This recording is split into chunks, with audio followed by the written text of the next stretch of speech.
HS second ইয়াৰ arts এবাৰ নতুন syllabus অনুসৰি 2026ত যিখিনি ফাইনেল এক্সাম হ'বলৈ গৈ আছে ইয়াত আপোনালোকে জানে যে এমসিকিউৰ ব্যৱস্থা কৰা হৈছে আৰু এই উদ্দেশ্য আগত ৰাখি আমি আৰম্ভ কৰিছো এডুকেশ্যনৰ পলিটিকেলৰ আৰ্টছৰ যিমানখিনি সাবজেক্ট আছে সকলোৰে বাকি সাবজেক্টবিলাকৰ দুটা এটাকৈ ইউনিট অলৰেডি ভিডিও দিয়া হৈছে আপোনালোকে যদি চোৱা নাই তেনেহলে চাই ল'ব আৰু আজি আৰম্ভ কৰিছো আমাৰ এডুকেশ্যন সাবজেক্ট যেটো আছে এডুকেশ্যন সাবজেক্টৰ ইউনিট নম্বৰ 1 যাৰ নাম হৈছে development of secondary education in India and Assam post independence period আৰু ইয়াৰ পৰা এমসিকিউ আপোনালোকে চাওক প্ৰথম কোৱেশ্চনটো ইয়াত লোৱা হৈছে ভাৰতৰ স্বাধীনতাৰ পিছত প্ৰথম শিক্ষা কমিশন কেতিয়া গঠন কৰা হৈছিল আৰু ইয়াৰ শুদ্ধ উত্তৰটো হ'ব option B 1952 next question number 2 বিশ্ববিদ্যালয় শিক্ষা কমিশনৰ অধ্যক্ষ কোন আছিল আৰু ইয়াৰ শুদ্ধ উত্তৰটো হৈছে অপচন এ ডক্টৰ এস ৰাধাকৃষ্ণন অৰ্থাৎ Sarvepalli Radhakrishnan next question number 3 মাধ্যমিক শিক্ষা কমিশন কেতিয়া গঠন কৰা হৈছিল আৰু ইয়াৰ শুদ্ধ উত্তৰটো হৈছে অপচন বি 1952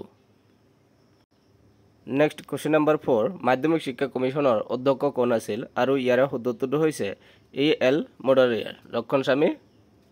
মোডালিয়াৰ অৰ্থাৎ অপচন এ হ'ব কাৰেক্ট আনসাৰ কোৱেশ্চন নম্বৰ 5 মোডালিয়াৰ কমিশনে মাধ্যমিক শিক্ষাৰ সময়সীমা কিমান বছৰৰ বাবে নিৰ্ধাৰণ কৰিছিল আৰু ইয়াৰ শুদ্ধ উত্তৰটো হৈছে option D 7 years question number 7 কটাৰী কমিশন কেতিয়া গঠন কৰা হৈছিল আৰু ইয়াৰ শুদ্ধ উত্তৰটো হৈছে option B 1964 next question number 8 Kothari কমিশনৰ অধ্যক্ষ কোন আছিল আৰু ইয়াৰ শুদ্ধ উত্তৰটো হৈছে ডক্টৰ ডি এস কটাৰী অৰ্থাৎ অপচন বি হ'ব ইয়াৰ কাৰেক্ট আনসাৰ কোৱেশ্চন নম্বৰ 9 কটাৰী কমিশনে গঠনৰ পৰামৰ্শ দিছিল অৰ্থাৎ ইয়াত যিখিনি এডুকেশ্যন ষ্ট্ৰাকচাৰ আছে ইয়াৰ ভিতৰত কটাৰী কমিশনে কোনটো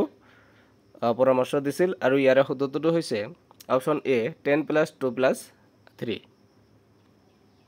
নেক্সট কোৱেশ্চন নম্বৰ 10 ৰাষ্ট্ৰীয় শিক্ষা নীতি প্ৰথম কেতিয়া প্ৰণয়ন কৰা হৈছিল আৰু ইয়াৰ শুদ্ধ উত্তৰটো হৈছে অপচন এ 1968 নেক্সট কোৱেশ্চন নম্বৰ 11 কটাৰী কমিশনৰ পৰামৰ্শ অনুসৰি শিক্ষাৰ বাবে জিডিপিৰ কিমান শতাংশ ব্যয় কৰিবলৈ কোৱা হৈছিল আৰু ইয়াৰ শুদ্ধ উত্তৰটো হৈছে option B 6%। Next question number 12 অসমত স্বাধীনতাৰ পিছত প্ৰথম শিক্ষা আইন কেতিয়া গ্ৰহণ কৰা হৈছিল আৰু ইয়াৰ শুদ্ধ উত্তৰটো হৈছে অপচন বি 1961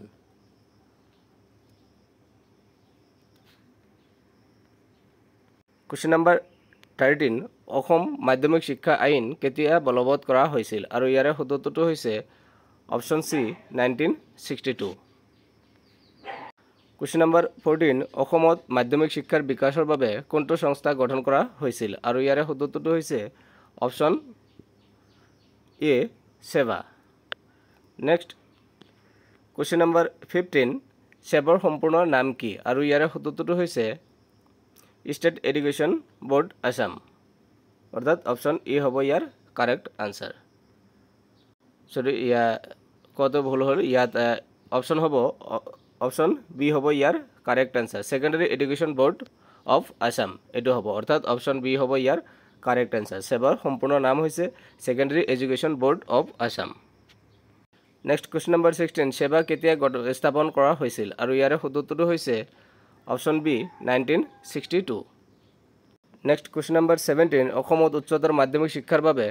কোনটো সংস্থা গঠন কৰা হৈছিল আৰু ইয়াৰ শুদ্ধ উত্তৰটো হৈছে অপচন বি আছেক Assam higher secondary education council question number 18 আছেক কেতিয়া স্থাপন কৰা হৈছিল আৰু ইয়াৰ শুদ্ধ উত্তৰটো হৈছে অপচন সি 1984 কোৱেশ্চন নম্বৰ 19 আছেকৰ সম্পূৰ্ণ নাম কি আৰু ইয়াৰ শুদ্ধ উত্তৰটো হৈছে option A Assam higher secondary education council